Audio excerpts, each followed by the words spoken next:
Bueno, vamos a comenzar. Bien, recordando la primera parte, lo que hicimos fue sigmas, álgebras y medidas. Eso se hizo para construir axiomáticamente lo que era la probabilidad. Antes de estas definiciones, lo único que se hacía era tener en cuenta una definición frecuentista. Y bueno, gracias a esa definición se dieron algunas propiedades, ¿no? Pero no fueron todas las propiedades que se podían dar, ¿no? Gracias a esta construcción axiomática se pudieron construir muchas leyes y varios teoremas, ¿no? Y bueno, para comenzar y recordar el concepto de álgebra, ¿bien? Dado un conjunto omega no vacío, una colección G de subconjuntos de omega se denomina álgebra de subconjuntos de omega si satisface tres condiciones. ¿Ok? La primera condición es que el conjunto mayor, o sea, el omega, pertenezca a esta colección G. La segunda condición es que si yo tengo un conjunto A que pertenece a la colección G, entonces también vamos a poder encontrar al complemento de A en dicha colección. La tercera condición es que si yo tengo dos conjuntos en la colección G, entonces también vamos a poder encontrar a la unión. ¿Ok? Si una colección G satisface estas tres condiciones, se dice álgebra. Bien. Un ejemplo de álgebra es el siguiente, ¿no? Vamos a suponer que omega sea un conjunto no numerable, ¿bien? Y demos este G. G va a ser la colección de conjuntos, de subconjuntos de omega, tales que o bien es finito o tiene complemento finito, ¿bien? Entonces, esto va a ser un álgebra, ¿no? Para probar que G es un álgebra, ¿qué tenemos que probar? Tenemos que probar justamente las tres condiciones, ¿no? Una por una. ¿Bien? Vamos a probar la primera condición. La primera condición nos dice que el conjunto mayor omega debe pertenecer a G, ¿no? Para que un conjunto pertenezca a G, debe de cumplir una de las dos cosas, ¿no? O bien que sea finito o que tenga complemento finito. Entonces, omega, ¿cuál cumplirá? ¿Que tenga complemento finito o que es finito? Vemos que el complemento de omega es el vacío, ¿no? Porque el omega era el conjunto total, no el conjunto mayor. Entonces su complemento es vacío. Bien, y vacío es un conjunto finito, ¿no? Porque tiene cero elementos. Luego, omega pertenece a G, ¿no? Ya que el complemento de omega es finito, ¿no? Bien, esa es la propiedad 1. La propiedad 2 nos dice que si tenemos un conjunto A en la colección, entonces su complemento también va a estar, ¿no?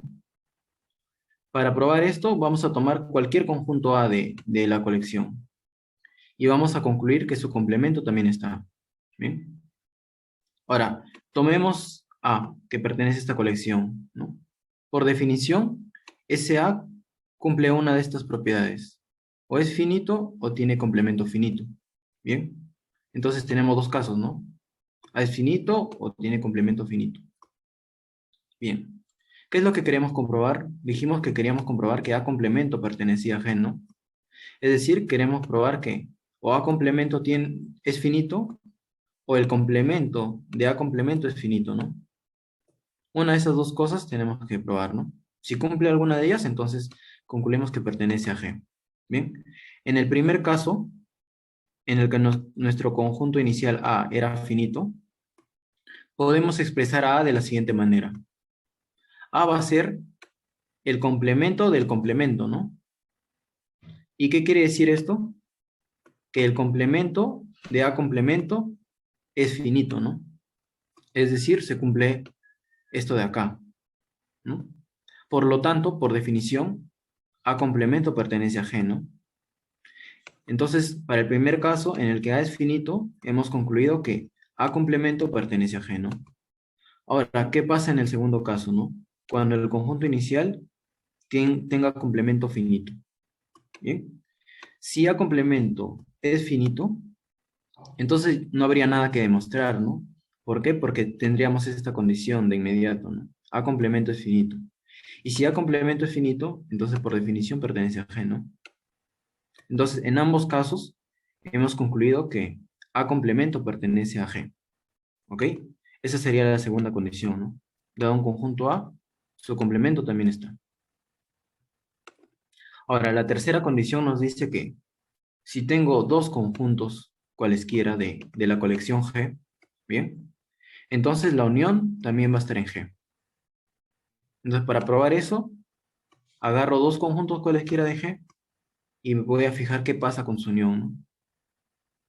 Ya, entonces agarremos los conjuntos A y B. Bien, estos son conjuntos cualesquiera de G. Y se producen estos cuatro casos, ¿no? El primer caso es en el que A es finito, ¿no? Y B también. El segundo caso es en el que A es finito y B complemento es finito, ¿no? El tercer caso es en el que A complemento es finito y B complemento también, ¿no? Y el cuarto caso es en el que A complemento es finito y B es finito. Bien, estos cuatro casos se producen por la propia definición, ¿no? Hemos agarrado dos conjuntos cualesquiera, no sabemos cómo son, pero solamente sabemos que cumple una de estas dos condiciones, ¿no? Es por eso que se combinó, ¿no? Se combinó los casos, ¿no? Los escenarios, mejor dicho. Y para cada escenario vamos a concluir que la unión también está acá, ¿no? En G. Para el primer caso, en el que A es finito y B es finito, tendría que la unión es finita, ¿no? Porque unión de conjuntos finitos es finito, ¿no?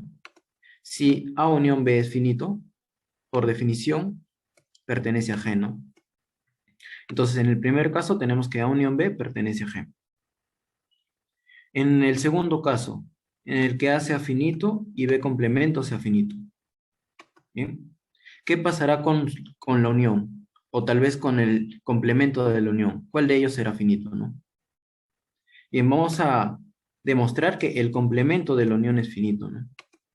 Para el segundo caso, ¿no? Para este caso. El complemento de la unión, ¿cómo se puede expresar por la ley de Morgan, ¿no? El complemento de la unión sería la intersección de complementos, ¿no? Ahora, esta intersección de complementos, A complemento intersectado con B complemento, está incluido en el conjunto B complemento, ¿no? Ahora, B complemento en este escenario era finito, ¿no?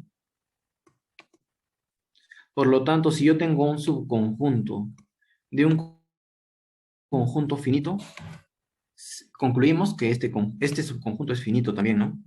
Si fuese infinito, llegaremos a una contradicción, ¿no? No puede haber algo infinito dentro de algo finito. ¿Bien? Por lo tanto, este conjunto A complemento intersectado con B complemento es finito. Ahora, esto era igual justamente al complemento de la unión, ¿no? Es por eso que concluimos esto. Ahora, como es finito, estamos en este caso, ¿no? Por lo tanto, A unión B pertenece a G. Bien. El tercer escenario es en el cual A complemento es finito y B complemento también es finito. Bien. Vamos a concluir que se cumple que A unión B complemento pertenece a G, ¿no? ¿Por qué? Porque A unión B complemento es A complemento intersectado con B complemento. Y en este escenario, ambos conjuntos, A complemento y B complemento, son finitos, ¿no? Intersección de conjuntos finitos es finito. Por lo tanto, este conjunto es finito, ¿no? Y si es finito el complemento, entonces ese conjunto pertenece, el conjunto A unión B pertenece a G, ¿no? Ahora, el tercer caso, ¿no? Perdón, el cuarto caso. Que A complemento sea finito y que B sea finito. ¿Bien? ¿Qué pasará con A unión B? Vamos a decir que A unión B tiene complemento finito. ¿Por qué? Y nuevamente, ¿no? A unión B complemento es A complemento intersectado con B complemento. Ahora esto está incluido en A complemento. ¿Bien? Y A complemento en este escenario era finito, ¿no? Por lo tanto, un subconjunto de conjunto finito, nuevamente, es finito, ¿no? Luego concluimos que A unión B tiene complemento finito, ¿no? O sea, es este caso. Entonces, A unión B pertenece a G. ¿Bien? Por lo tanto, concluimos que este G, esta colección G de subconjuntos de omega, es un álgebra, ya que hemos probado las tres condiciones, ¿no? Que el conjunto mayor esté en G, que si tengo un conjunto A, entonces su complemento también está, y dado dos conjuntos cualesquiera, la unión también está. Bien, ese es un álgebra. Ahora, esta proposición nos dicen algunas propiedades adicionales sobre un álgebra.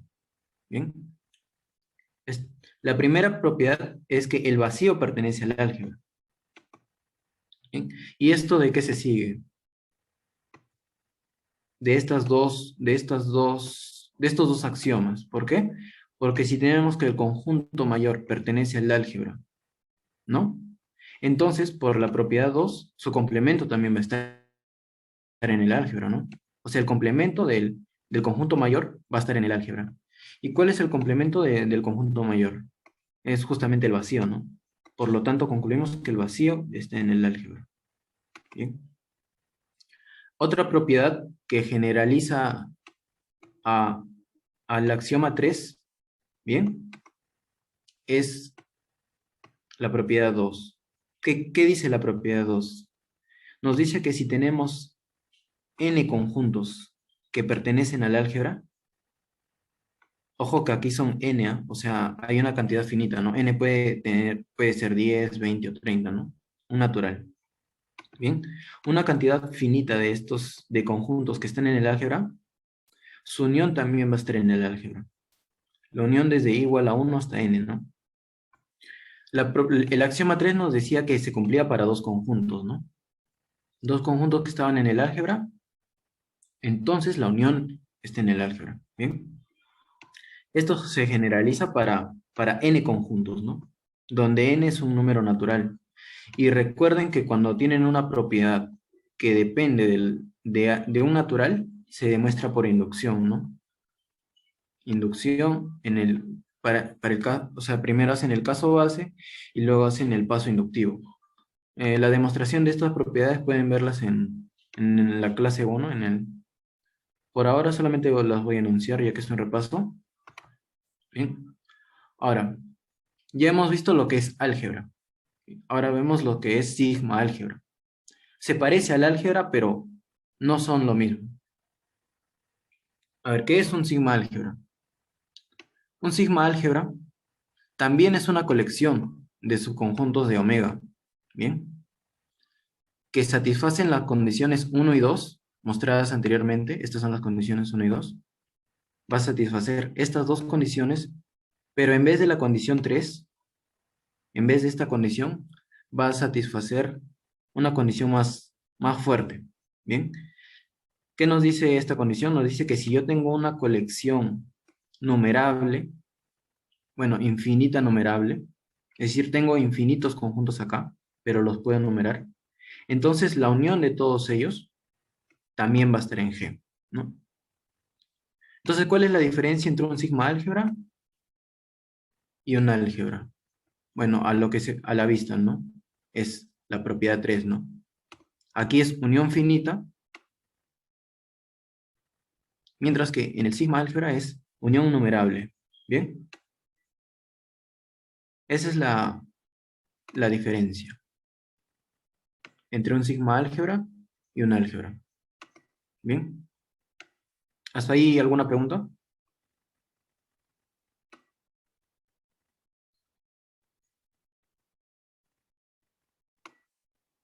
¿No? ¿Todo claro? Pueden prender su micro si tienen alguna pregunta normal.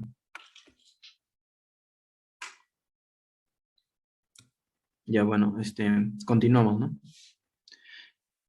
Bien, esta es una notación, ¿ya? Esto va a ser un par. Un par va a estar conformado por un conjunto y algo más, ¿no? En este caso, este par va a estar conformado por un conjunto omega no vacío y un sigma álgebra. A este par se le va a llamar espacio medible. Y a los conjuntos A que pertenecen al sigma álgebra se le van a llamar conjuntos medibles.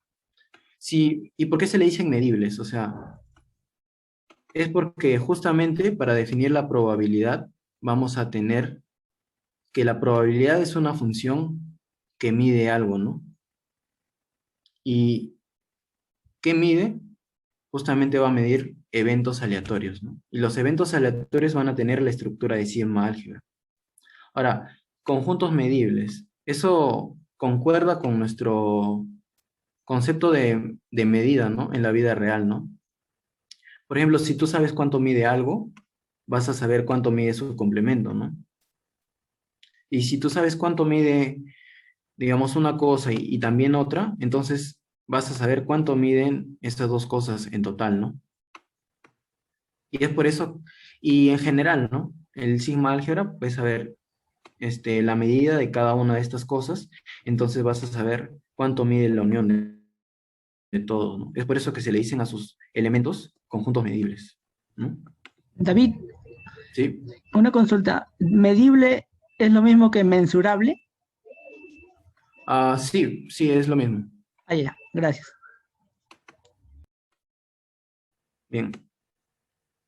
En algunas literaturas pueden encontrar, ¿no? Mensurable, o tal vez la traducción directa, ¿no? Del inglés sería mensurable, pero medibles también es lo mismo, ¿no? ¿Sí? Entonces, esa es la idea, ¿no? De por qué se utiliza el sigma álgebra para construir axiomáticamente las probabilidades. ¿Bien? Un ejemplo de sigma álgebra es el siguiente. Vamos a suponer nuevamente que mi omega sea un conjunto no numerable, ¿ok? Entonces, este conjunto, ¿no? Esta colección, mejor dicho, de conjuntos, tales que A es numerable o su complemento es numerable, es un sigma álgebra. ¿Bien? Este ejemplo se parece al anterior, ¿no? Al ejemplo de álgebra. En el caso de álgebra teníamos que estaba conformado por los conjuntos que son finitos o que tienen complemento finito, ¿no? Pero en este caso estamos considerando los conjuntos que son numerables o que su complemento es numerable. Bien, este es un ejemplo de sigma álgebra. Y para probar que es sigma álgebra, lo que tienen que hacer es probar las tres condiciones, ¿no? La condición uno, la condición 2 y la condición 3'. Bien, la condición uno y la condición 2 son exactamente iguales a las de aquí, ¿ok? Solo que en vez de finito es numerable, ¿no? Pero son exactamente igual, lo pueden revisar.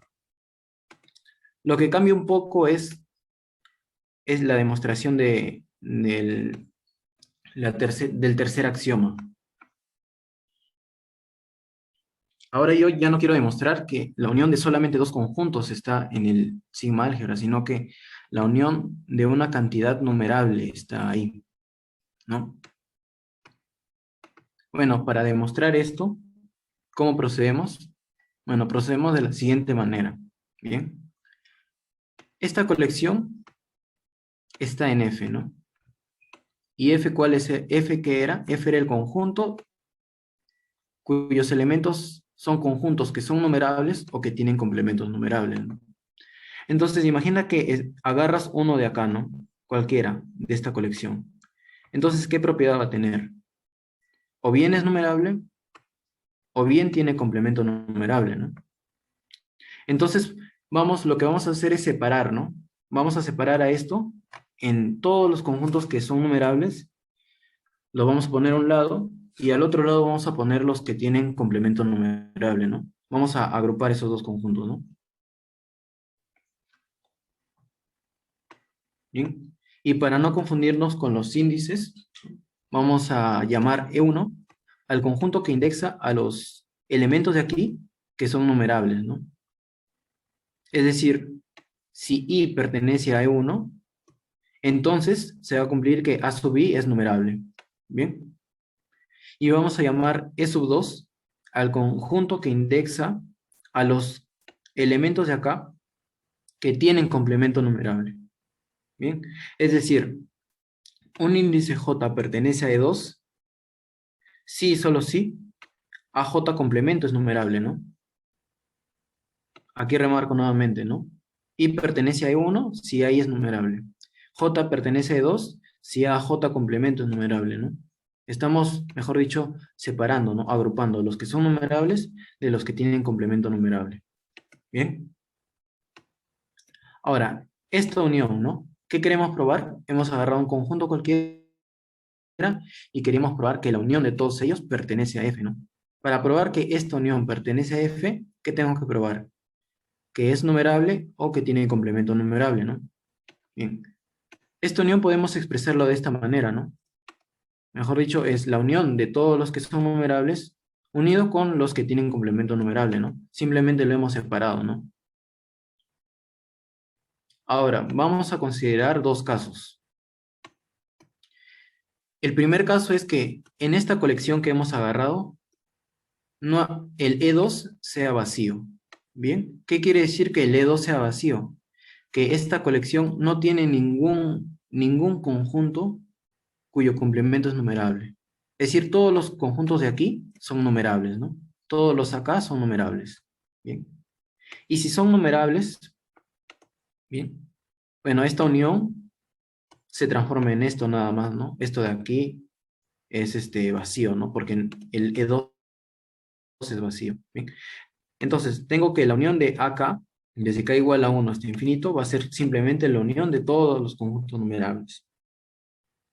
Ahora, esto, la unión de todos los conjuntos numerables, va a ser numerable. ¿Por qué?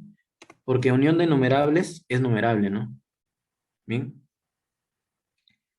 Y por lo tanto, esto va a ser numerable. Por definición, como es numerable, entonces pertenece a F, ¿no? En el segundo caso, en el que E2 sea distinto del vacío, ¿no? ¿Qué quiere decir que E2 sea distinto del vacío? Que en esta colección que yo escogí, en esta colección inicial, va a haber tanto conjuntos numerables como conjuntos que tienen complemento numerable. ¿Bien? Entonces, vamos a demostrar que justamente el complemento, en este caso, en el escenario 2, el complemento de la unión va a ser numerable, ¿no? Y si el complemento de la unión es numerable, por definición pertenecería a F, ¿no? Bien. Ahora, vamos a sacarle entonces complemento a esto, ¿no? Tomamos complemento y sería lo mismo que tomar complemento a esto, ¿no? Ya que habíamos separado, ¿no? En dos grupos. Bien, entonces, por ley de De Morgan, al tomar complemento a esto, todo se vuelve intersección, pero de complementos, ¿no? Sería la intersección de los complementos de los A sub K, donde K pertenece a 1, es decir, es la intersección de los complementos de los conjuntos numerables. ¿Bien? Y acá estamos tomando la intersección de los complementos de los conjuntos que tienen complemento numerable. ¿Bien? Pero esto de acá, esta intersección, está incluida en esto de acá, ¿no? Perdón, en este conjunto de acá. O sea, esto de acá se puede ver fácilmente así, ¿no? A intersectado con B siempre va a estar incluido en B, ¿no? Este sería como mi conjunto A y este sería como mi conjunto B, ¿no? Entonces, esta intersección siempre va a estar incluida en B, ¿no? Y B era justamente este conjunto de aquí. ¿Y cuál es este conjunto? Es la intersección de todos los conjuntos A sub K, tal que esto de aquí es numerable, ¿no? Entonces, ¿qué tendríamos? Intersección de conjuntos numerables. Y si tú intersectas cosas que son numerables, la intersección va a ser nuevamente numerable, ¿no? Intuitivamente va a ser numerable. ¿Bien? Por lo tanto, hemos concluido que esto es numerable, ¿ok? Entonces, en ambos casos, primero en el caso en el que E2 era vacío, habíamos llegado a que la unión era numerable. Y en el otro caso habíamos llegado que el complemento de la unión es numerable, ¿no?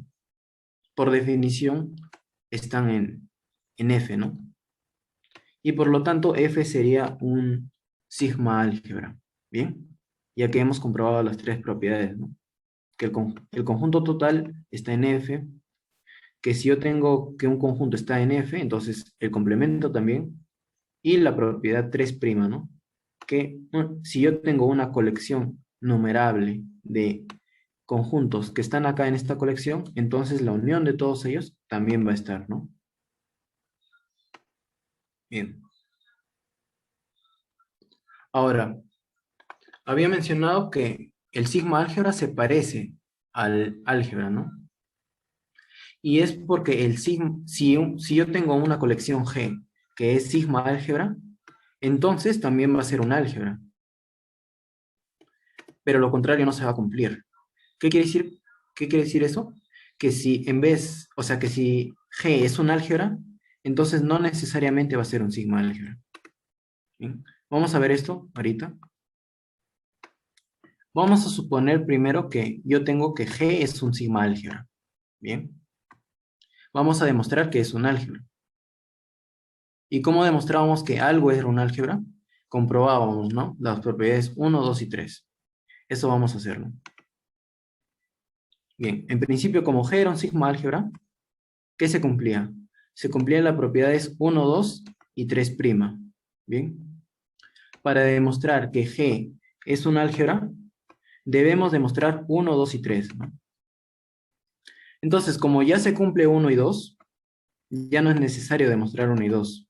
Solamente bastaría demostrar 3, ¿no? Entonces, vamos a demostrar que 3' implica 3. ¿Ok? Es decir, que si yo tengo una colección numerable que está en G, entonces la unión finita va a estar en G, ¿no? Veamos, veamos eso. A ver. Vamos a tomar dos conjuntos cualesquiera de G, ¿ok? Así se hacía, ¿no? Así se procedía para demostrar que G era un álgebra, ¿no? Tomaba dos conjuntos cualesquiera y tenía que concluir que la unión estaba en G, ¿no? Entonces tomamos dos conjuntos cualesquiera de G y además, por hipótesis, sabemos que esto es un sigma álgebra, ¿no?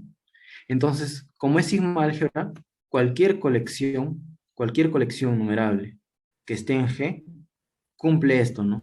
Cumple que la unión de todos ellos está en G. Ahora, resalto lo de cualquiera, ¿no? Cualquiera que tú escojas en G, siempre se va a cumplir esto, ¿no? Entonces, como se cumple para cualquiera, voy a tomar este en particular, ¿no? Que mi primer elemento de esta colección sea el conjunto A y todos los demás, desde K igual a 2 hacia adelante, sean iguales al conjunto B, ¿no? Entonces, ¿esto en qué se transformaría? Bien, esta unión se transformaría en A, unión B, unión B, unión B, unión B, y así hasta el infinito, ¿ok? O sea, esta unión, reemplazando lo que hemos tomado, sería así, ¿no? A, unión B, unión B, y así en adelante, ¿no? Y esto de acá, B, unión B, unión B, unión B, así hacia adelante, es simplemente B, ¿no? O sea, esto podemos reemplazarlo, ¿no? Como B. Con lo cual nos quedaría que A unión B pertenece a G, ¿ok? Y con eso ya estaría demostrado, ¿no? Que G es un álgebra. Entonces, hemos partido de que G es un sigma álgebra y hemos demostrado que G es un álgebra, ¿no? Pero lo contrario no siempre se cumple. Es decir, si partimos de que G es un álgebra, entonces no necesariamente se va a cumplir que es un sigma álgebra. Tomemos el siguiente ejemplo. Bien, ya habíamos visto del ejemplo 1 que este conjunto era un álgebra, ¿no? Porque habíamos demostrado las tres propiedades que cumple el álgebra, ¿no? Vamos a demostrar que este no es un sigma álgebra, que simplemente es un álgebra, ¿no? Pero no es un sigma álgebra. Ahora, para demostrar que no es un sigma álgebra, entonces debe de violar o debe de fallar en alguna de estas propiedades, ¿no? En la propiedad 1, en la propiedad 2 o en la propiedad 3'. ¿Bien? pero desde que es álgebra se cumple la propiedad uno y la propiedad 2, ¿no? Entonces, debe fallar en esta propiedad, en la propiedad 3'. Y eso es lo que vamos a ver. ¿Dónde está? Acá. Bien. ¿Qué nos dice la propiedad 3'? Que cualquier colección de conjuntos que yo elija de mi colección G, bien, la unión de todos ellos va a estar ahí, ¿no? Bien, vamos a formar una colección tal que la unión no esté acá, ¿no? Si encontramos dicha colección en G, tal que la unión de todos ellos no esté en G, entonces, ¿cuál propiedad no se cumple? Entonces no se cumpliría 3, ¿no? 3'. Y si no se cumple 3', entonces no es un sigma álgebra, ¿no? Bien, y justamente esa colección de A sub K que no cumple esto de acá, que no cumple la propiedad 3', es la que vamos a construir a continuación, ¿no? Que mi primer conjunto A1 sea un conjunto unitario, W1, ¿ya? Que mi segundo conjunto A2 sea el conjunto unitario también conformado por W2, con W2 distinto de B1, ¿ok? Y así en adelante, ¿no? Voy construyendo. A3 igual a W3 distinto a los dos anteriores, ¿no? Y así para todos, ¿no? Para todo K que pertenece a los naturales, ¿no? A1, A2, A3 y así en adelante, ¿no? Entonces, estos conjuntos vemos que están en G, ¿no? ¿Por qué? Porque son finitos, ¿no? Habíamos dicho que G se definía, ¿no? Como los conjuntos tales que son finitos o que tienen complemento finito, ¿no? En este caso, cada conjunto A sub I que hemos tomado, como es unitario, es finito, ¿no? Por lo tanto, está en G.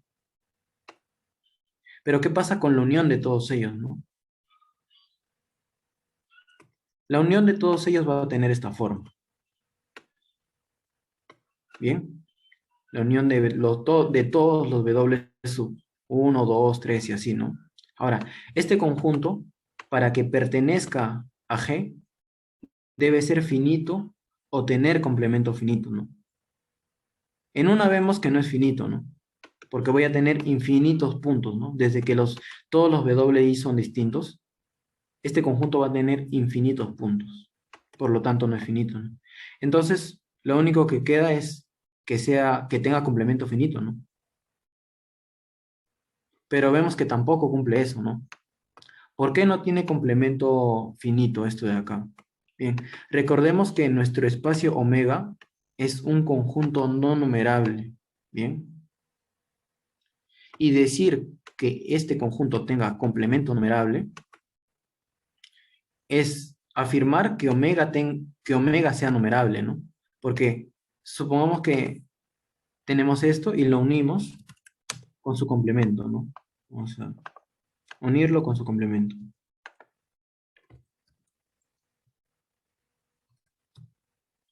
Entonces, cuando tú tienes algo unido con su complemento, te da todo el espacio total, ¿no? Y el espacio total era omega, ¿no? Bien, olvidémonos de esto. Tenemos que un conjunto con su complemento era el espacio total. Ahora, esto de aquí es numerable, ¿no? Porque estoy enumerando cada uno, ¿no? 1, 2, 3, es numerable. ¿Bien? Y su complemento también, ¿no? Entonces tengo unión de algo numerable con algo numerable. ¿Qué me va a producir? Me va a producir algo que también es numerable, ¿no? Entonces estaríamos diciendo que omega es numerable. ¿Bien? Pero por hipótesis, omega no es numerable, por lo que llegaremos a una contradicción, ¿no? Entonces, esta unión no es finita, ni tampoco tiene complemento finito. Por lo tanto, no pertenece a G, ¿no? Entonces, hemos encontrado una familia, bueno, una colección de conjuntos que pertenecen a G, pero que su unión no está, ¿no? Su unión numerable. Por lo tanto, no se cumple la propiedad 3', ¿no? Y por lo tanto, no es un sigma álgebra, ¿no?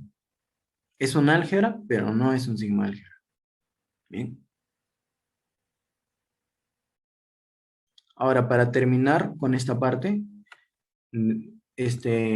finalizaremos con una función de medida, ¿no? Una función que asigna ya valores numéricos a los conjuntos que pueden ser medidos, ¿no?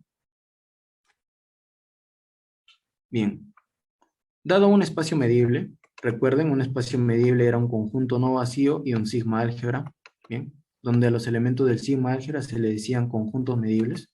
Dado esto, una medida en omega es una función, ¿ya? Una función. Una medida es una función, cuyo dominio son los conjuntos medibles y va a llevar a valores desde cero hasta el infinito, ¿no? Ojo que aquí pongo infinito cerrado porque puede que cuando midamos algo de aquí, mida infinito, ¿no? No hay restricción, mejor dicho, ¿no? Para esto. Bien, ahora, es una medida si cumple estas tres propiedades. La primera propiedad es que la medida del vacío es igual a cero, ¿no? Lo cual concuerda con nuestra intuición, ¿no? Cuando tú mides la nada, ¿cuánto mide? Mide cero, ¿no? O sea, no mide nada, ¿no? Bien, y la segunda propiedad, ¿cuál es?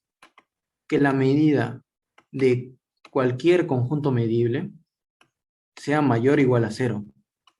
Es lo que pasa, ¿no? Con la longitud, el volumen, todas las medidas que conocemos, área, ¿no? Todos siempre son mayores o iguales a cero, ¿no? No hay una longitud negativa o área negativa, ¿no? Bien, esto es la condición 2.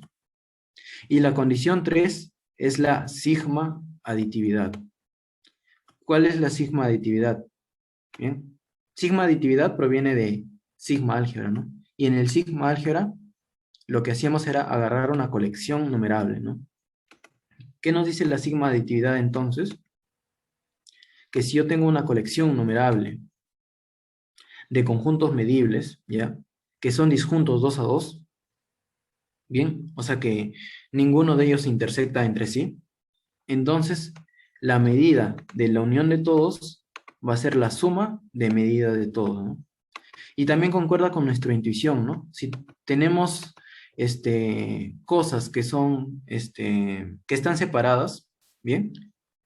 Y queremos medirlo todo, ¿qué era lo que hacíamos? Era medir por separado esas cosas y sumarlas, ¿no? Y es esto, ¿no? La medida de la unión de todos, ojo que es necesario que sean disjuntos, ¿no? Porque si no son disjuntos, estarías midiendo quizás una parte dos veces, ¿no? Es por eso que se necesita que sean disjuntos, ¿no? Para que se cumpla la igualdad, para que sea la suma de la medida de las partes. ¿Bien? Entonces, esa es una medida. ¿Bien? Entonces, a esta terna, ¿bien? A la terna conformada por un conjunto no vacío, un sigma álgebra, cuyos elementos nuevamente son conjuntos medibles, y una medida, la cual asigna valores a estos elementos de aquí, se le denomina espacio de medida. ¿Bien? Esto es lo que se va a necesitar para poder definir axiomáticamente a las probabilidades. ¿Bien? Y con todo eso ya salen las propiedades bueno, muchas propiedades, ¿no? Todas las propiedades se pueden deducir, ¿no? Ya de esta construcción axiomática. Bien. Bueno, este ejemplo lo voy a enunciar nada más. La demostración está acá, está detallada. ¿Sí? No lo voy a explicar porque me demoraría mucho, quiero terminar todo. Eh, bien, voy a enunciar nada más, ¿no? Este ejemplo. La función mu, cuyo dominio es f, recuerden, f era este sigma álgebra, el sigma álgebra de los conjuntos que son numerables o que tienen complemento numerable, ¿no? Ese va a ser el dominio de mi función mu. Bien. ¿Y cómo se define esta función mu? Se define de la siguiente manera, ¿no? Va a asignarles el valor de 0 a los conjuntos que son numerables y va a asignarles el valor de 1 si su complemento es numerable. Bien. Vamos a afirmar que esta función, ¿bien? es una medida, ¿bien? Ahora, para comprobar que una función es medida, ¿qué tienen que comprobar? Simplemente tienen que comprobar las tres cosas que aparecen acá, ¿no? Que el vacío es cero, que, que para todo conjunto medible sea mayor o igual a cero, y la sigma de aditividad, ¿no? La sigma de aditividad nos dice bueno, ¿no? Que la medida de la unión es la suma de las medidas, ¿no? Siempre y cuando sean disjuntos 2 a 2, ¿no? Bien, la demostración está acá, lo pueden revisar cuando suba el bueno, este archivo, ¿bien? Y continuamos con lo que sería ya el modelo probabilístico, ¿bien? Ya hemos desarrollado la parte de matemática. Ahora vamos a centrarnos un poco más en un contexto de experimentos aleatorios, ¿no? Bien. Entonces, definimos lo siguiente, ¿no? El conjunto de resultados posibles. Y con resultados posibles me refiero a esto, ¿no? Resultados elementales e indivisibles, ¿ya? De un experimento aleatorio se denomina espacio muestral y se denota por omega. Por ejemplo, cuando tiras un dado, los resultados elementables e indivisibles serían cada número, ¿no? Uno, 2, 3, 4, 5 y 6, ¿no? Entonces, el omega está conformado por todos ellos. Y también recuerden que a veces no era muy fácil definir esto, ¿no? Por ejemplo, en el experimento que era medir la altura de cada persona en Lima, ¿no? ¿Cuál va a ser tu omega, no? Puedes tomar que sea de 0 a 3, ¿no? 0 a 3 metros, así, ¿no? Lo importante es que esto contenga a todos los resultados posibles, ¿no? Y si en medida puedes hacer que esto sea exacto, bueno, mucho mejor. ¿Ok? Bien, definición 7. Sea omega el espacio muestral de un experimento. Bien. Ahora, todo su conjunto A de mi espacio muestral será llamado evento. Bien. Al omega se le llamará evento seguro. Luego, cuando definamos la probabilidad, vamos a ver por qué se le llama evento seguro. ¿Sí? Y bueno, evento seguro es porque siempre ocurre, ¿no? O sea, la probabilidad de que ocurra eso va a ser 1. Y vacío será llamado evento imposible, ¿no? Recordando que cuando medíamos el vacío te daba 0, ¿no? Y cuando teníamos la probabilidad de que algo es 0, es imposible, ¿no? Es básicamente por eso es que se le asigna estos nombres, ¿no? De evento imposible y evento seguro. Bien. Ahora, consideremos el siguiente ejemplo, ¿no? De elegir un punto en el círculo unitario, ¿no? Tenemos nuestro círculo unitario centrado en el origen y nuestro experimento aleatorio que sea elegir un punto cualquiera de ahí. Bien. Entonces podemos, para este ejemplo, definir esta probabilidad, ¿no? La que se conoce, ¿no? Por ejemplo, el área de un evento A sobre el área total, ¿no? Por ejemplo, ¿cuál es la probabilidad de que el punto escogido caiga en la semicircunferencia superior de omega, ¿no? Entonces sería un medio, ¿no? La probabilidad, ¿no? Intuitivamente es la división entre las áreas, ¿no? Pero, ¿y qué pasa si A no tiene área, ¿no? ¿Qué pasa si un evento A no tiene área? Ojo, existen dichos eventos, ¿no? Y entonces no podemos definir, ¿no? La probabilidad así, ¿no? No podríamos. Entonces, no a todo evento, recuerdan que un evento simplemente era un subconjunto cualquiera de omega. Entonces, no a todo evento le vamos a poder asignar una probabilidad, ¿no? Es por eso que vamos a distinguir a esos eventos, ¿no? Vamos a distinguir a dichos eventos que podemos asignarle una probabilidad. Bien. Y a esos eventos se les va a dar un nombre, ¿no? Un evento A al cual se le va a asociar una probabilidad será llamado evento aleatorio. ¿Ok? Entonces, eh, haciendo analogía con lo hecho en la primera parte, ¿bien? De lo que era medible y no medible. Por ejemplo, si un conjunto no tiene área, entonces decimos que no podemos medirlo, ¿no? Si un conjunto tiene área, es porque podemos medirlo, ¿no? Y recuerden que un evento aleatorio era aquel al cual se le asignaba una probabilidad, ¿no? Entonces, esos eventos aleatorios van a conformar una colección, ¿ya? Vamos a denotar por esta a la colección de todos los eventos aleatorios, ¿bien? Y vamos a suponer que esa colección es un sigma álgebra, ¿no? Es decir, si un evento de acá, tiene cierta probabilidad, entonces vamos a poder conocer la probabilidad de su complemento, ¿no? Si yo tengo que un evento es aleatorio y otro también, entonces voy a saber cuánto es la probabilidad de la unión de ellos, ¿no? Es algo así, ¿no?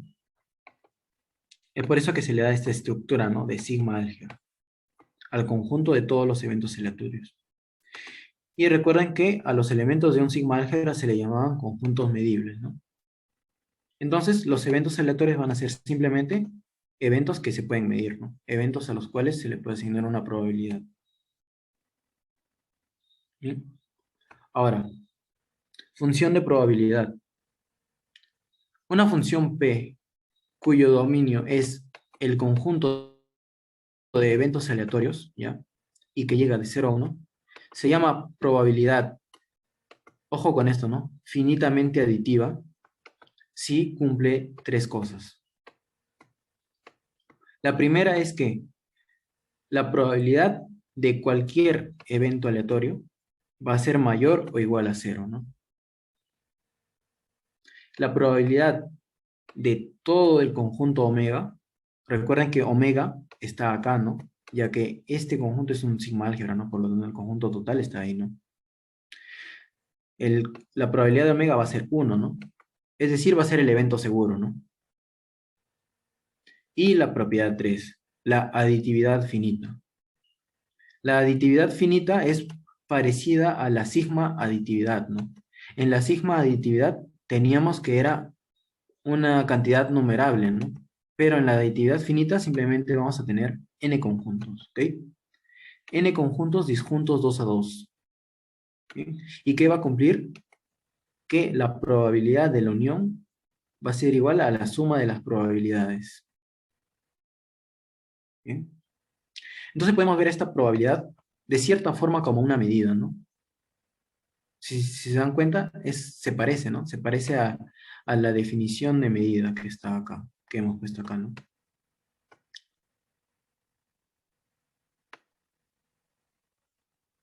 Bien.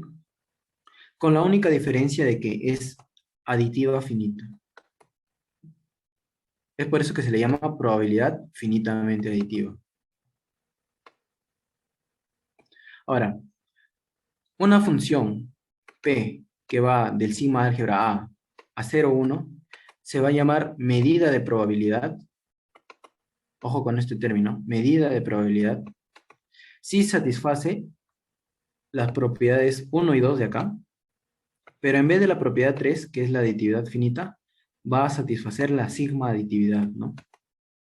Entonces, básicamente, la probabilidad es una medida, ¿no? Y vamos a trabajar de ahora en adelante con esta probabilidad, ¿no? La que es sigma aditiva. No con la aditiva finita, ¿no? Sino con esta. ¿Bien? ¿Hasta ahí alguna pregunta?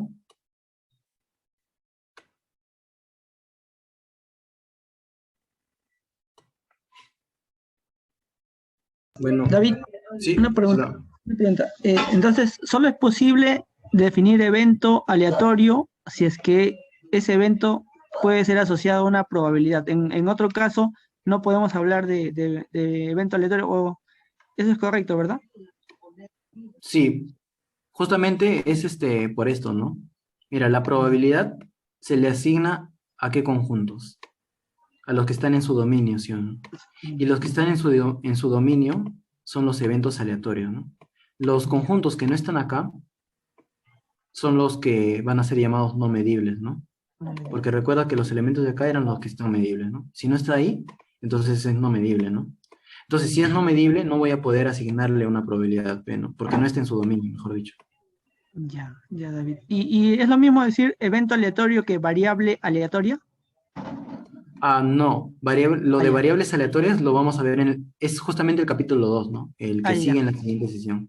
Ya, Lo de muchas acá, gracias. eventos se refieren a subconjuntos nada más. Ya, Eventos aleatorios entonces serían subconjuntos medibles, ¿no? ya. Ya, gracias, David. Las variables aleatorias son funciones. Ya, Los eventos aleatorios son subconjuntos. conjunto. Ya, gracias. Ok, ya. Entonces, para resumir todo, dado la realización de un experimento, ¿bien? Se denomina modelo probabilístico, ¿ya? Modelo probabilístico a esta terna, ¿bien? Donde omega es el espacio muestral de nuestro experimento. Mi colección A es la colección de todos los eventos aleatorios, es decir, los eventos que son medibles, ¿ok? Y P es una medida de probabilidad, ¿no? Justamente la probabilidad que se le va a asignar a los eventos que están acá, ¿bien? Eso es mi modelo probabilístico. Si yo quiero estudiar un caso en la vida real, en los cuales haya aleatoriedad, lo que tengo que hacer es formular esto, ¿no? Saber exactamente, ¿no? ¿Cuál es mi espacio muestral? ¿No? ¿Cuáles eventos voy a asignarle probabilidad? ¿Y con qué probabilidad voy a trabajar, ¿no? Y con eso ya puedo hallar modelos y sacar conclusiones, ¿ok? Por ejemplo, en la vida real, este, bueno, tiene que ver más con variables aleatorias, pero lo que sucede con la demanda, ¿bien? La demanda tiene cierto grado de aleatoriedad, ¿no? Al no saber, ¿no? Cuánto vas a demandar hoy día o cuánto vas a demandar mañana, ¿no? Y puede ser modelado siguiendo esto, ¿no? Bien, ok. Entonces, esto es en un contexto de experimento, ¿no? Omega, ¿qué era? Era mi espacio muestral, A era el conjunto de eventos aleatorios y P la probabilidad. Ahora, abstrayendo esa definición ya hacia algo más matemático, es decir, saliéndonos un poquito del contexto de un experimento, vamos a definir lo siguiente, ¿no? Un espacio de probabilidad es una terna, ¿no? Igualito que esto, ¿no? Una terna. Donde omega es un subconjunto no vacío, A es un sigma álgebra de su conjunto de omega y P es una medida de probabilidad, ¿no? Es lo mismo, solamente que acá está en el contexto de un experimento. Entonces podemos referirnos, ¿no? Indistintamente a esta terna como modelo probabilístico o como espacio de probabilidad, no hay problema, ¿no? Le podemos decir de cualquier forma. Pero de ahora en adelante vamos a trabajar con esta terminología, ¿ok? Espacio de probabilidad. Pero, pero podemos seguir pensando en esto, ¿no? Como el espacio muestral, eventos aleatorios y la probabilidad, ¿no? De cada evento, ¿ok? Pero desde ahora vamos a trabajar con esta terminología. Bien. Ahora, un axioma más. La continuidad en el vacío. ¿Qué nos dice este axioma? Nos dice que si, a ver, ¿qué nos dice? Nos dice una sucesión, ¿bien? De eventos aleatorios, ¿bien? Si decrece al vacío, entonces la probabilidad de estos eventos tiende a cero, ¿no? Ahora, ¿qué quiere decir que decrece al vacío? Mi compañero Miller lo definió en la sesión de ejercicios y por si no lo recuerdan voy a ponerlo nuevamente, bueno, de forma gráfica. Una sucesión decrece al vacío si cumple dos cosas, ¿no? Que A1 incluye a A2, incluye a A3 y así, ¿no? Es decir, tengo mi primer conjunto incluye el segundo, incluye el tercero y así sucesivamente, ¿no? Y la intersección de todos ellos, que es justamente el que está incluido en todos los conjuntos, va a ser el vacío, ¿no? Es decir, decrece al vacío, ¿no? Entonces la continuidad en el vacío, ¿qué nos dice, no? Si yo tengo una sucesión de esta forma, una sucesión de eventos de esta forma, entonces las probabilidades, ¿no? De A1, de A2, de A3, así en adelante, van a tender a cero, ¿no? Cuando n tiende al infinito. Es decir, cuando vayamos avanzando en la sucesión, ¿no? Nos estamos acercando más al vacío. Y la probabilidad del vacío, recuerden, que era cero. Es por eso, ¿no? La probabilidad de esto tiende a cero. ¿Ok? Ese es el axioma de continuidad en el vacío.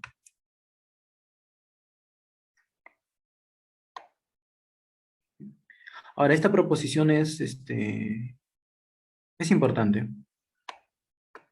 ¿Por qué? Recuerden que para demostrar que algo era una probabilidad o una medida de probabilidad, teníamos que demostrar tres cosas, ¿no? Teníamos que demostrar la condición 1, que está acá, la condición 2 y la condición 3'. La condición 3' era la sigma aditividad, ¿no? Colección numerable, ¿ok? Entonces, si yo quiero demostrar que algo es medida, en vez de demostrar 1, 2 y 3', también puedo hacer lo siguiente. Puedo demostrar estas tres, ¿bien? Y adicionalmente demostrar este axioma, ¿ok? Entonces, si yo demuestro 1, 2, 3 y que es continua en el vacío, entonces esta probabilidad P va a ser una medida de probabilidad, ¿bien? Esa es una forma alternativa, ¿no? De probar que algo es una medida de probabilidad, ¿no? Puedo elegir cualquiera, ¿no? Elegir probar 1, 2 y 3', o elegir probar estas en adición con el axioma, ¿no? Cualquiera de esas formas de probar que algo es una medida de probabilidad es válido. Eso es lo que nos dice esa proposición. ¿Ok? Bien. Propiedades de una medida de probabilidad.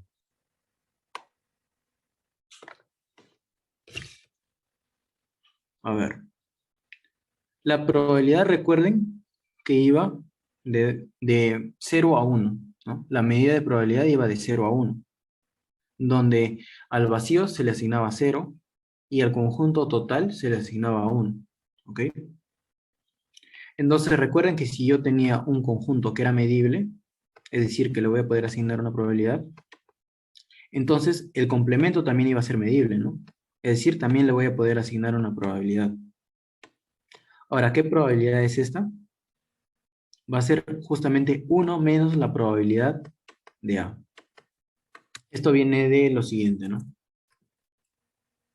De que la probabilidad de todo el conjunto omega era igual a 1, ¿no?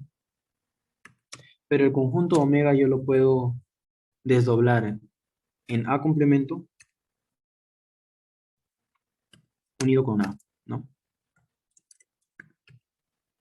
Ahora, esta unión es disjunta, ¿bien? Y cuando teníamos unión disjunta, entonces podía separar la probabilidad como una suma, ¿no? Entonces esto puedo separarlo así, ¿no? Más la probabilidad de A igual a 1, ¿no? Y simplemente pasar a restar, ¿no? Y tendremos esto. ¿Ok? Y la segunda condición, la segunda propiedad de una medida de probabilidad es que cualquier valor que se le asigne al conjunto medible o al evento aleatorio A, siempre va a estar entre 0 y 1, ¿no? ¿Ok? La tercera es esto, ¿no? Que si yo tengo un evento A1 que está incluido en un evento A2, entonces entonces la probabilidad va a respetar eh, el orden, ¿no? Mejor dicho, si está incluido acá, va a ser un menor o igual. Eso es también intuitivo, ¿no? Porque si yo tengo un conjunto dentro de algo, cuál va a medir más? Obviamente el mayor, ¿no? El mayor va a tener una medida mayor o igual que el conjunto menor.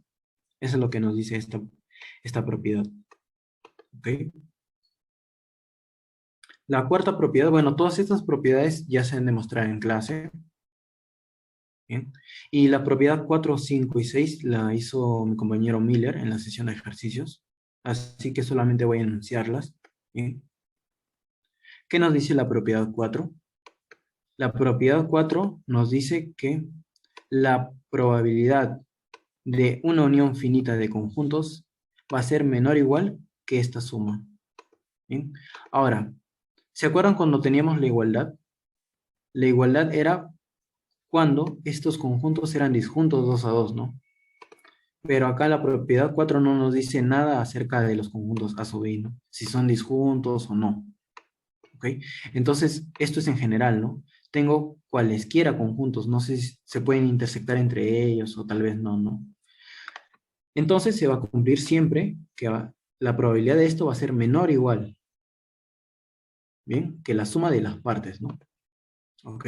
Y se cumple, bueno, se cumple la igualdad cuando son disjuntos 2 a 2.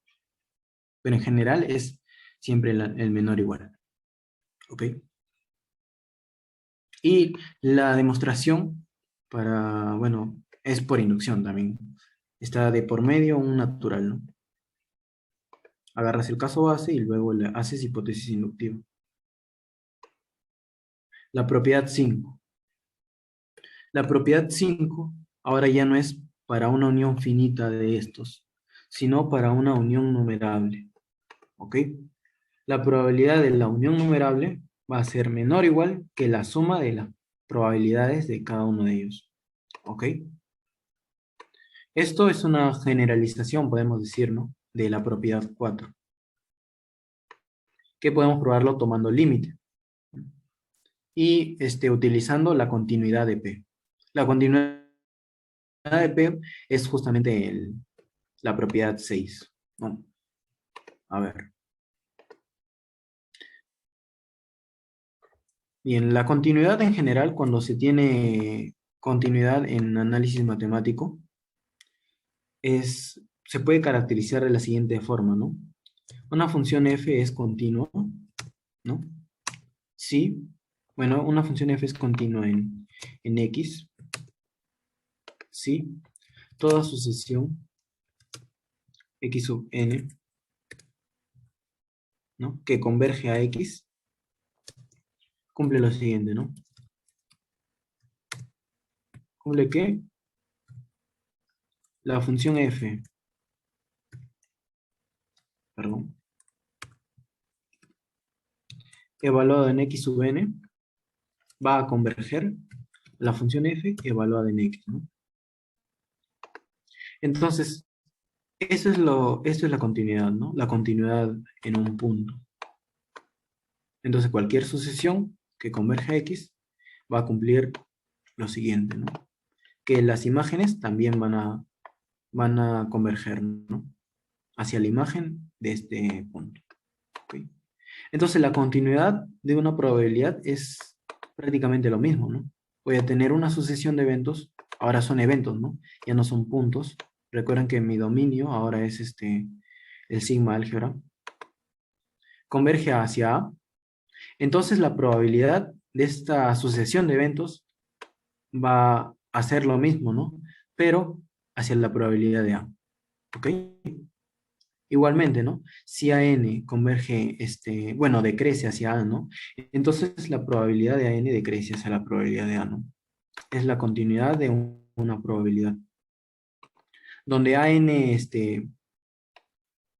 crece hacia A, es esto de acá, ¿no? Geográficamente tengo, ¿no? Que crece sería A1, luego A2 que lo incluye, y así, ¿no? En adelante, pero hasta cierto conjunto A. ¿Mm? Eso es, ¿no? Esto de acá. Y lo otro es esto, ¿no? tengo A1, A2 y así en adelante, ¿no? Uno incluido en el otro, ¿no? Pero en vez de converger al vacío, ya no va a converger al vacío, sino va a converger a un conjunto A, ¿no? En particular, ¿no? Si A es vacío, teníamos la continuidad en el vacío, ¿no? Reemplazábamos vacío acá y la probabilidad del vacío era cero, ¿no? La continuidad del vacío, ¿no? Una sucesión que decrece el vacío, entonces se cumple esto, ¿no? Bien. Nuevamente la definición, la prueba está acá. Bien. Entonces, esas son las propiedades de una probabilidad, ¿no? Las propiedades más básicas. Hay más propiedades, bien, pero estas son las necesarias. O bueno, las suficientes, tal vez. Eso, sí. Bien. Entonces, pasando al siguiente tema, que es probabilidad condicional. Bien. Vamos a definir lo siguiente, ¿no? Dado un espacio de probabilidad, bien, dado un espacio de probabilidad, recuerden, ¿no? Un conjunto no vacío, que puede ser visto como un espacio muestral, un conjunto de eventos aleatorios y una probabilidad. ¿Bien? Si B es un evento aleatorio cuya probabilidad es positiva, ¿ya? Entonces vamos a definir lo que es la probabilidad condicional de que ocurra un evento aleatorio A, dado que ya ocurrió B, ¿no? ¿Cómo se denota esto? Se denota así, ¿no? La probabilidad de que ocurra A, dado que ya ocurrió B. ¿Y cómo se define esto? Se define como el cociente entre la probabilidad de que pase ambos eventos sobre la probabilidad de que pase B. ¿Ok? Así se define. Entonces, ¿no? Notamos de esta definición que la probabilidad de B es positiva, ¿no? ¿Para qué? Para que pueda ser definido este cociente. Ahora, ¿qué pasa si elegimos un B que tenga probabilidad cero? Si elegimos un B que tiene probabilidad cero, entonces esta división no va a estar bien definida, ¿no? Es por eso que tomamos como convención que cuando la probabilidad de B es cero, la probabilidad condicional se define de la siguiente manera. Simplemente como la probabilidad de A. ¿Ok? ¿Alguna pregunta? Puede ser normal.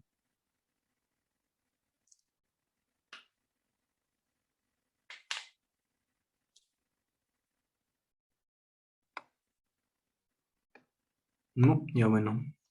Continuamos. Bien. Bien, esto es lo que es la probabilidad condicional. Bien. Cuando es positiva la probabilidad de B y cuando es cero, ¿no? Se toma por convención esto de acá. Ahora, la probabilidad condicional definida, ¿no? Está definida sobre los eventos aleatorios y también va de 0 a 1, ¿no? Este es el argumento, ¿no? Acá es donde se va a colocar el conjunto que yo quiero evaluar, ¿no? Entonces, esta función va a ser una medida de probabilidad. Para probar que era una medida de probabilidad, podríamos probar 1, 2 y 3', ¿no? Acá es 3', ¿ok? O también podríamos probar 1, 2, 3 y el axioma de la continuidad, ¿no? Pero siempre es más fácil probar esto de acá. Bueno, casi siempre, ¿no? Hay casos en los que es más fácil probar lo otro que esto. ¿Bien? Entonces, ¿cómo vamos a probar que esto es una medida de probabilidad? Simplemente tenemos que verificar, ¿no? Los axiomas de medida de probabilidad. Y los axiomas de medida de probabilidad nos decían, ¿no? Que la probabilidad, en este caso vamos a llamarle probabilidad condicional, que la probabilidad condicional de un evento A sea mayor o igual a cero. Que la probabilidad condicional de todo el conjunto mayor, que es el espacio muestral, sea 1, ¿no? Y que si yo tengo una colección de eventos, una colección numerable de eventos, que son disjuntos 2 a 2, entonces la probabilidad condicional de la unión de todos ellos va a ser igual a la suma, ¿no? De probabilidades condicionales de cada uno. Bien. Eso también está aprobado en clase. Pueden revisar el video o el slide, el beamer que está colgado en el Classroom. Bien. Y bueno, esto sería la definición de probabilidad condicional, las propiedades. Y este teorema es muy importante, el teorema de la probabilidad compuesta. Bien. Y aquí se viene el teorema de Bayes y... Oh, creo que no lo he puesto el término así. No, no lo puse. Bueno. Bien. ¿Qué nos dice el teorema de la probabilidad compuesta? Es una generalización de la probabilidad condicional nada más, ¿no? Para más eventos. Por ejemplo, sea sigma, perdón, sea omega, A y P, mi espacio de probabilidad, ¿ya? Entonces se van a cumplir las siguientes propiedades, ¿no? Que la probabilidad de la intersección de dos eventos es la probabilidad de A por la probabilidad de B dado A, ¿no? Esto de acá es por la definición, ¿no? Podemos pasar a dividir el A y vemos que es justamente la definición de la probabilidad de B dado A. Ahora, ¿qué significa, no? ¿Qué significa? Por ejemplo, tú quieres que pase A y que pase B, ¿no? Tú quieres que pase A y que pase B y quieres calcular la probabilidad, ¿no? Vamos a suponer que primero ocurre A, ¿ok? Entonces, primero ocurre A. Ok, ocurrió A, entonces calculamos la probabilidad de A. Ahora, quieres que ocurra B, ¿no? Pero B va a ocurrir ¿cuándo? Después de que ya ocurrió A, ¿no? Es decir, va a ocurrir B dado que ya ocurrió A, ¿ok? Y es justamente esto, ¿no? La probabilidad de B dado que ya ocurrió A, ¿no? Es como que primero haces esto y luego quieres hacer esto, pero ya ocurrió lo primero, ¿no? Que es la ocurrencia de A, ¿no? Y es por eso que es la probabilidad de B dado A, ¿ok? Y lo segundo es una generalización, ¿no? Ahora ya no quieres hacer solamente dos cosas, sino quieres hacer n cosas, ¿no? ¿Bien? Entonces, cómo vas a calcular la probabilidad de esto? La probabilidad de la intersección va a ser igual a la probabilidad de A1 por la probabilidad de A2, dado que ya ocurrió A1, por la probabilidad de A3, dado que ya ocurrió A1 intersectado con A2, y así en adelante, ¿no? Bueno, por si no te acuerdas de esto, puedes verlo, ¿no? También intuitivamente así, ¿no? Vas a hacer en orden, ¿no? Esto, y así, ¿no? Al último vas a hacer esto, ¿ok? Entonces quieres calcular la probabilidad de la ocurrencia, ¿no? Ya. Primero ocurrió A, ¿no? Lo segundo que vas a hacer es que ocurra A2, ¿no? Pero ya ocurrió A1, ¿no? Entonces la probabilidad sería, entonces luego iría, ¿no? La probabilidad de A2 dado que ya ocurrió A1, ¿no? Ahora ya ocurrió esto, ¿no? Y quieres hacer A3, ¿no? Entonces, ¿cuál sería la probabilidad? Aumentamos, ¿no? La probabilidad de A3 dado que ya ocurrió lo anterior, ¿no? Y es justamente esto, ¿no? La probabilidad de 3 dado que ya ocurrió esto, ¿no? Y así, ¿no? Ahora vas a hacer A4, pero ya ocurrió lo anterior, y así, ¿no? Así en adelante, ¿no? Hasta el último. La probabilidad de n, dado que ya ocurrió todo esto, ¿no? Y esa es una forma, es la interpretación, mejor dicho, ¿no? Y con la interpretación, pueden acordarse, ¿no? De esto. ¿Ok? ¿Alguna pregunta hasta ahí?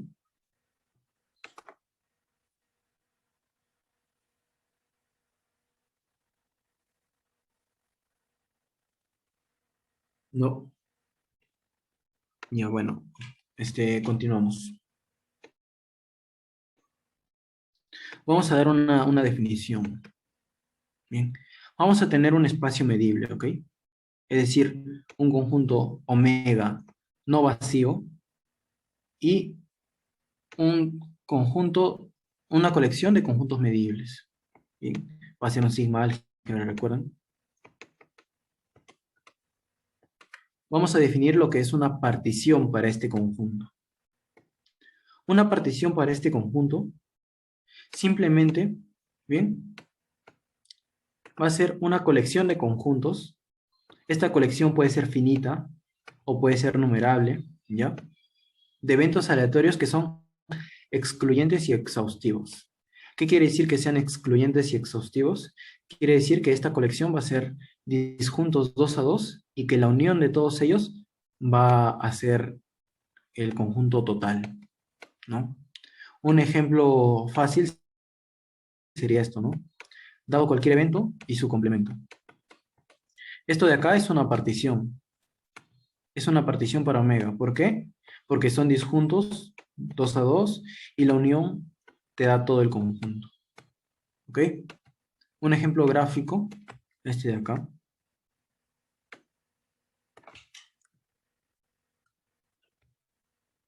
Bien.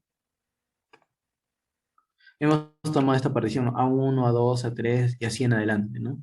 Que llenen todo este conjunto omega. Entonces, dado cualquier otro conjunto B, ¿ok? Que también es un evento aleatorio, es decir, es medible. Entonces, podemos ubicarlo de esta manera, ¿no? Supongamos que B esté ubicado así, ¿ok? Entonces, B va a estar compuesto por estas pequeñas partes, ¿no? Por esta parte, luego por esto, y así, ¿no? Entonces, a B podemos expresarlo como, ¿no? La unión, ¿no? De B intersectado con A, ¿no? B intersectado con A2 es esto de acá. B intersectado con A3 es esto. B intersectado con A4, digamos, ¿no? Y con A5 y con A6, ¿no? Y con lo demás es vacío, ¿no? Es por eso que podemos expresar a B de esta manera. Ahora, esto es muy útil, muy práctico. ¿Por qué? Porque si yo tomo la probabilidad AB, es como tomar la probabilidad a esta unión, ¿no? A la unión de los B intersectado con A. Ahora, esta unión podemos apreciar que es disjunta, ¿no? Es disjunta debido a que estos A sub I son partición. Entonces, cuando yo tenía unión disjunta y evaluaba la probabilidad, era simplemente sumar, ¿no? Sumar las probabilidades de todo, ¿no? De los B intersectado con A sub I. Desde I igual a 1, bueno, hasta desde en I que pertenece a I, ¿no? No sabemos si es numerable o si es finito, ¿no? Pero es así, ¿no? Es simplemente la suma, ¿ok? Ahora, del teorema de la, de la multiplicación, el teorema enunciado hace poquito, este de acá, o de la probabilidad compuesta también se le llama, esto de acá, podríamos expresar esta intersección, ¿no? Como probabilidad condicional, ¿no? La probabilidad de que ocurra B y que ocurra A, ¿no? ¿Cómo era? Era, si primero ocurre B, entonces pasa la probabilidad de B, ¿no? Y ahora, si quiero que ocurra A, va a ocurrir A, pero ya ocurrió B, ¿no? Es la probabilidad de A, dado que ocurra B, ¿no? Y esta es la sumatoria, ¿no? Desde y de pertenece ahí. Y así, ¿no? Entonces, esta probabilidad de B lo hemos expresado de esta forma, ¿no?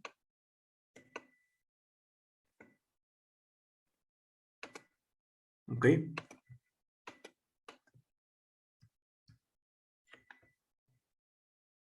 Y justamente lo que acabamos de hacer es el teorema de la probabilidad absoluta, ¿no? Esto de acá. Bueno, simplemente en vez de que ocurra primero B, ocurrió primero ahí, ¿no? Si ocurre primero ahí, entonces tenemos, ¿no? La probabilidad de ahí. Y si luego ocurre B, sería la probabilidad de B, pero dado que ya ocurrió ahí, ¿no? Bien.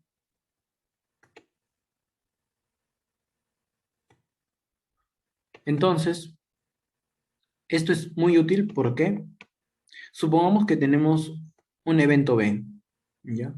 El cual no conozcamos su probabilidad y no nos dicen nada, no tengamos información acerca de la probabilidad de B, pero sí tengamos información acerca de la probabilidad de los conjuntos que forman la partición y también qué pasa con la probabilidad condicional, ¿no? Entonces ya podemos obtener, ¿no? ¿Cuál es la probabilidad de B? Haciendo esta suma. Y es lo que hace el teorema de Bayes. A ver, el teorema de Bayes es el siguiente. O regla de Bayes también, ¿no? Dada una partición, ¿ok? A sub i. Bien, no sabemos si es numerable o finita, puede ser cualquiera de las dos, simplemente es una partición. Entonces se cumple lo siguiente.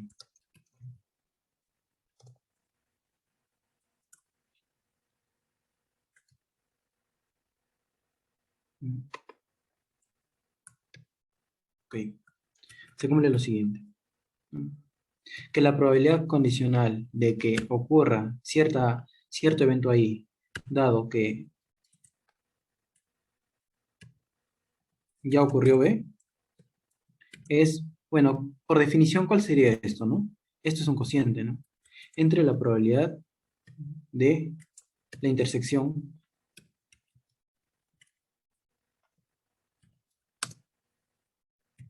y sobre la probabilidad de B, ¿no?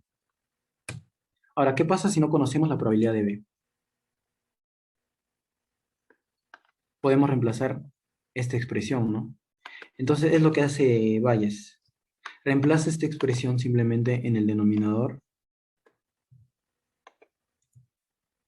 ¿Bien? Y esto de acá por la regla de la probabilidad compuesta era, ¿no?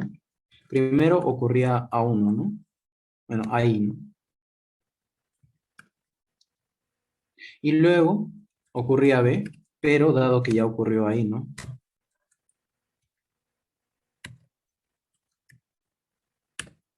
Y esa es la regla de Bayes, ¿ok? Y sigue el mismo principio, ¿no? Si no conoces la probabilidad de B y conoces la probabilidad de cada conjunto que determina la partición y también las probabilidades condicionales, entonces puedes determinar esto, ¿no? Muy bien. Bueno, acá no me dio tiempo de tipear los ejemplos, pero en la clase hice un ejemplo completo, ¿bien? Donde utilizamos todo esto, ¿no? Para demostrar. Son cuatro ítems. Bien. Hasta ahí, todo claro. ¿Alguna duda?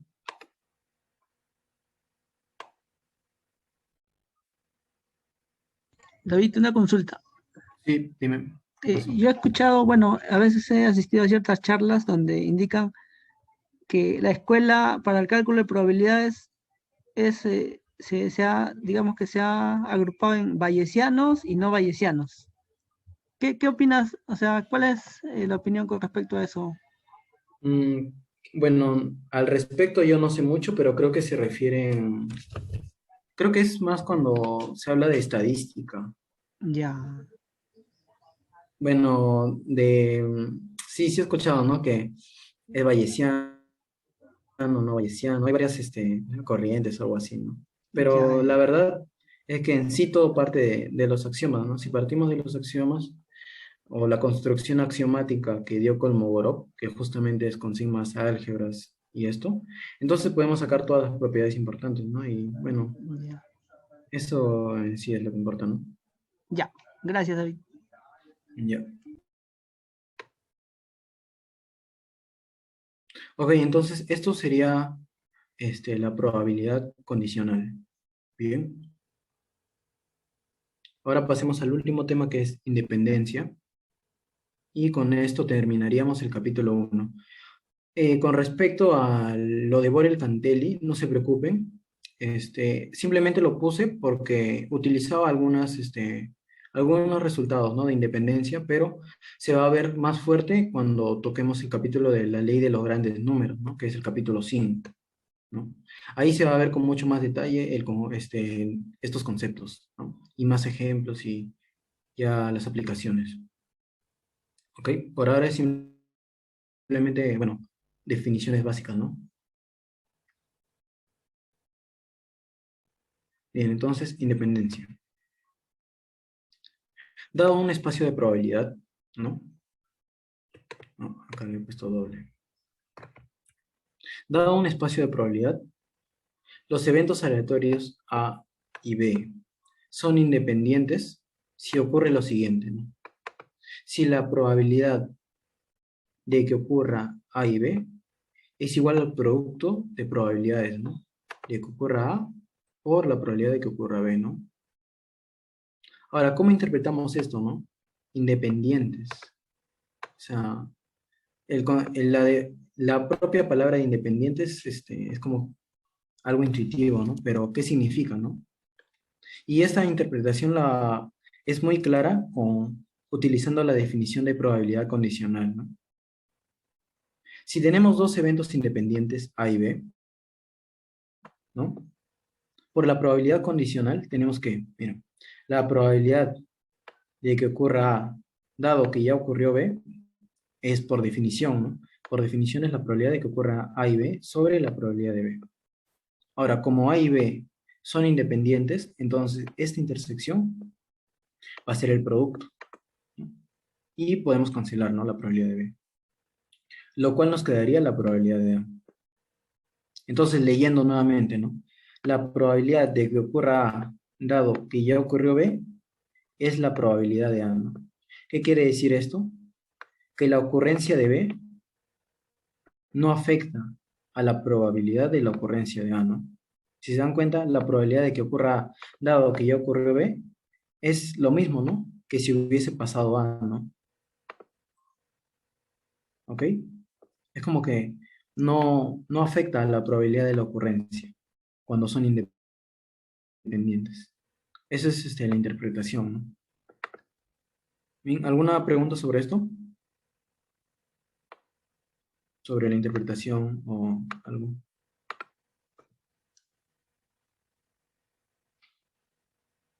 Bueno, entonces seguimos. ¿Qué dice, no? Es decir, la ocurrencia del evento B no afecta a la probabilidad de la ocurrencia del evento A. ¿Bien? Ahora, de manera similar podemos demostrar, ¿no? Que la ocurrencia del evento A no afecta a la probabilidad de la ocurrencia del evento B, ¿no? Simplemente intercambiando lugares, ¿no? La probabilidad de que ocurra B dado que ya ocurrió A sería, ¿no? La probabilidad de A intersección B y acá sería A, ¿no? Y como son independientes, esta intersección va a ser el producto. Y en vez de que se cancele B, se cancela A y quedaría, ¿no? La probabilidad de B. Tendríamos, ¿no? La probabilidad de que ocurra B dado que ya ocurrió A es lo mismo que la probabilidad de que ocurra B, ¿no? Ahora, la siguiente proposición nos dice aún más acerca de la independencia, ¿no? Si yo tengo que A y B son independientes, entonces también será A y B complemento, ¿no? ¿Qué quiere decir que A y B sean independientes? Quiere decir, ¿no? Que la ocurrencia de B no afecta en la probabilidad de la ocurrencia de A. Y ahora, ¿qué quiere decir que A y B complemento sean independientes? Que también la no ocurrencia de B no afecta en la probabilidad de A, ¿no? Entonces, en general, o ya más, hablando ya en total, ¿no? Con todo lo que hemos hecho, sería, ¿no? Un evento A es independiente a un evento B si tanto la ocurrencia como la no ocurrencia no afectan en la probabilidad, ¿no? Del otro evento. Bien, eso sería la independencia, ¿no? Y también ocurre, ¿no? Con A complemento B, A complemento con B y A complemento con B complemento, ¿no? En general, ¿no? Ahora, es muy fácil confundir, ¿no? Que dos eventos sean independientes con que su intersección sea vacía. Y en sí son cosas distintas, ¿no? Que dos eventos tengan esta intersección vacía con que dos eventos sean independientes, ¿no? por ejemplo, uno puede pensar, ¿no? Que, por ejemplo, en el experimento de lanzar un dado, ¿no? Lanzas un dado y el evento que sea que te salga un número par, ¿no? Y que otro evento sea que te salga un número impar. Uno puede pensar que esos dos eventos son independientes, ¿no? Pero ahí estarían confundiendo que sean disjuntos, ¿no? Que sean independientes quiere decirnos que la probabilidad de la intersección es el producto de probabilidades. Que sean disjuntos simplemente quiere decir que A intersección B sea vacío, ¿no? ¿Bien? ¿Y por qué en ese experimento de lanzar el dado no son independientes, ¿no? Que te salga impar y que te salga par. Bueno, vemos, ¿no? La probabilidad de que me salga par, bueno, par está representado por A, e impar está representado por B, es cero, ¿no? Porque A intersectado con B es el vacío, ¿no? Y la probabilidad del vacío es cero, ¿no? Mientras que cuando evaluamos el producto de estas probabilidades, tenemos que la probabilidad de que salga par es un medio, ¿no? Y la probabilidad de que salga impar es un medio, ¿no? Un medio por un medio es un cuarto, y un cuarto es distinto de cero, ¿ok? Entonces no confundir que sean disjuntos con que sean independientes. Y de cierto modo afecta, ¿no? Por ejemplo, que salga impar nos da información, ¿no? Nos da información acerca del otro evento. Si sale impar, sabemos que no ha salido par, ¿no? Y esa es una información, aunque parezca trivial, es una información. Pero, por ejemplo, este evento de acá, ¿no? Consideremos el siguiente experimento, ¿no? Tirar un dado y lanzar una moneda, ¿no? Podrías poner que me salga 6 en el dado y que me salga cara al tirar la moneda, ¿no? Entonces, si me sale cara o sello en la moneda, no influye, ¿no? O sea, no me da información sobre qué número saldrá en el dado, ¿ok?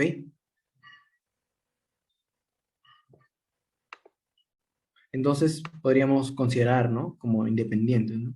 No me da información, ¿bien? Ahora, proposición, 1.6, ¿no? Si un evento tiene probabilidad cero o uno, entonces son independientes con cualquier otro evento. Bien. Por ejemplo, el conjunto omega total tiene probabilidad uno, ¿no? Entonces, si ocurre por ejemplo, esto de acá, ¿no? Vamos a ver. La probabilidad de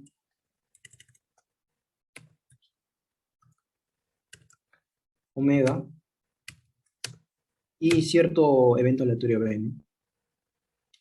¿Cuál sería esto, no? Omega interceptado con B es simplemente B, ¿no? ¿Ok? Y esto puede ser expresado como B, probabilidad de B por 1, ¿no? Y recuerden que 1 era la probabilidad del conjunto omega, ¿no? Entonces tenemos, ¿no? La probabilidad de intersección es igual al producto de probabilidades, ¿no? Y bueno, ¿cómo lo podemos interpretar esto, no? Es que este evento siempre va a ocurrir, ¿no? Es el evento seguro, el evento posible, ¿no? Entonces decir que ocurre esto y esto, mejor dicho, decir que ocurre B y que ocurre omega, es como decir que ocurre B nada más, ¿no? Esto no me da información alguna, ¿no? Sobre qué pasa con B. Siempre, porque siempre va a pasar, ¿ok? Y se refleja esto en el producto, ¿no? El producto de sus probabilidades. Ahora lo mismo con el vacío, ¿no? Si en vez de omega tendríamos vacío, la probabilidad del vacío intersectado con B siempre va a ser el vacío, ¿no? Perdón, la probabilidad del vacío. Y la probabilidad del vacío es cero. Bien. Ahora, cero lo podemos expresar como cero por cualquier otro número, ¿no? En particular por la probabilidad de B. Es decir, tendríamos, ¿no? La probabilidad del vacío por la probabilidad ¿Ok? Ahora, el vacío de omega, bueno, el vacío no es el único evento que tiene probabilidad cero, ¿no? Pueden haber más eventos que tienen probabilidad cero. Y el omega, igualmente, no es el único evento que tiene probabilidad uno. Pueden haber más eventos que tienen probabilidad uno. ¿Ok? Bien, eso sería la independencia con respecto a dos eventos, ¿no? Tienes dos eventos y se define así, ¿no? A intersectado con B y el producto de probabilidad, ¿no? Ahora, ¿qué pasa si queremos generalizar este concepto hacia más conjuntos, ¿no? Allá, ¿qué pasa si queremos generalizar esto, pero para más conjuntos, ¿no?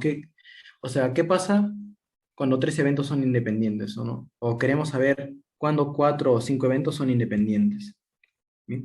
Al hacer esa generalización, surgen diferentes conceptos de independencia, unos más fuertes que otros, ¿no? Y otros más débiles.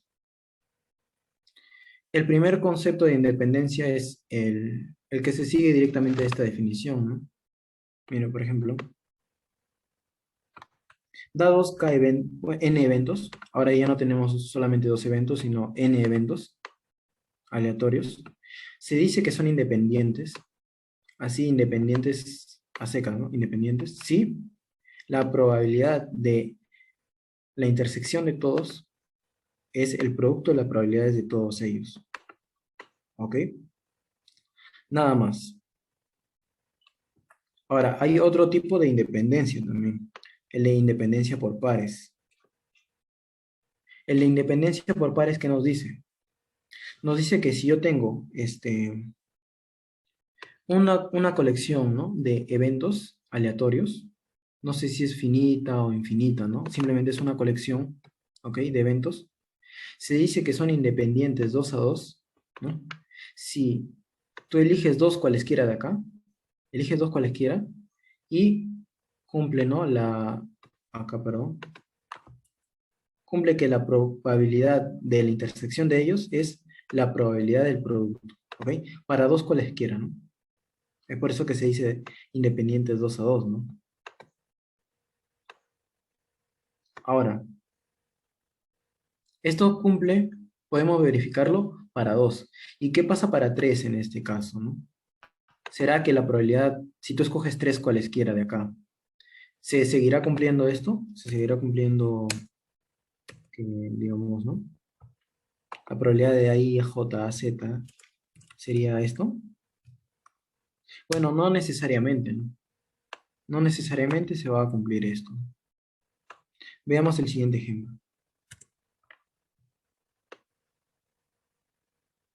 ¿no? Por ejemplo, consideremos nuestro espacio muestral como 4 puntos.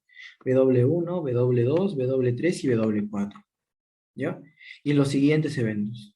El evento A, conformado por W1 y W2. ¿Ok? El evento B, conformado por W1 y W3. Y el evento C, conformado por W1 y W4. Bueno, podemos verlo gráficamente así, ¿no? A abarca estos dos puntos, B estos dos y C estos dos.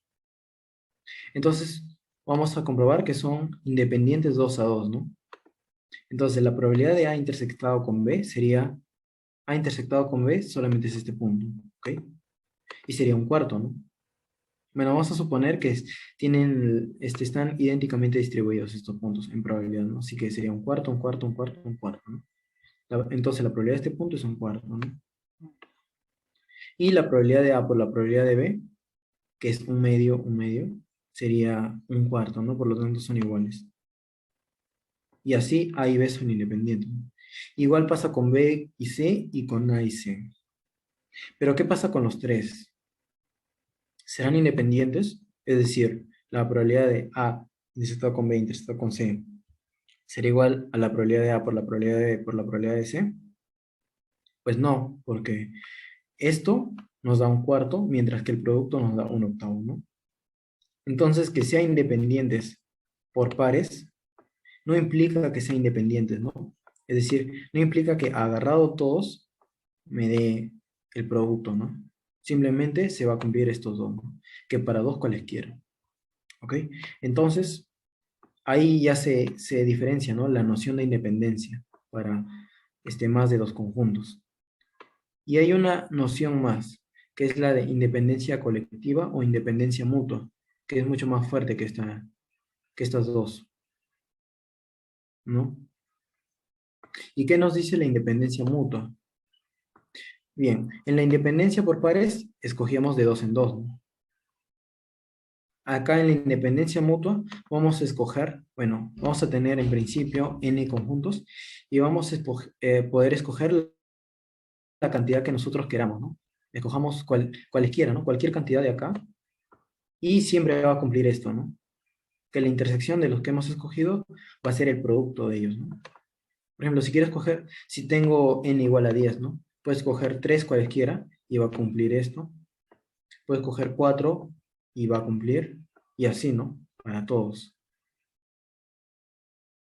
Entonces, en particular, si escojo 2 cualesquiera, entonces se va a cumplir lo siguiente, ¿no?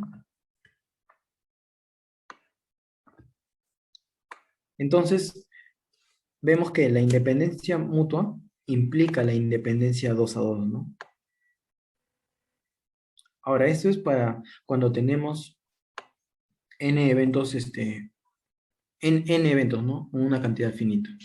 Ahora, lo podemos extender esta definición para una cantidad numerable, ¿bien? Simplemente diremos que una colección de eventos, ¿ok? Una colección numerable de eventos es mutuamente independiente si para, para cualquier n natural, la subcolección, es decir, vamos a enfocarnos, ¿no? Ahora desde 1 hasta n, y estos van a ser mutuamente independientes, ¿no? Es decir, tú das cualquier natural, digamos 100, entonces del 1 al 100 van a ser todos mutuamente independientes, ¿ok? O sea, van a cumplir esto de acá, ¿no? Y así para todo natural. Y podemos extenderlo hacia no numerables, ¿bien? ¿Cómo lo extendemos hacia no numerables? Simplemente, ¿no? Si toda su familia finita, es decir, vamos a escoger cualquier subcolección de acá que sea finita, y si cumplen que son mutuamente independientes, entonces todo esto va a ser independiente, ¿no? Y bueno, esta propiedad, para terminar, esta proposición, por último, es una generalización de la proposición 1.5.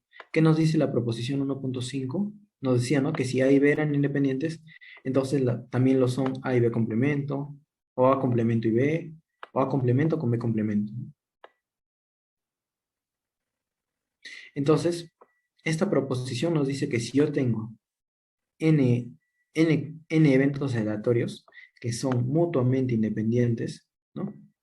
Entonces también lo serán si escogemos, digamos, complementos y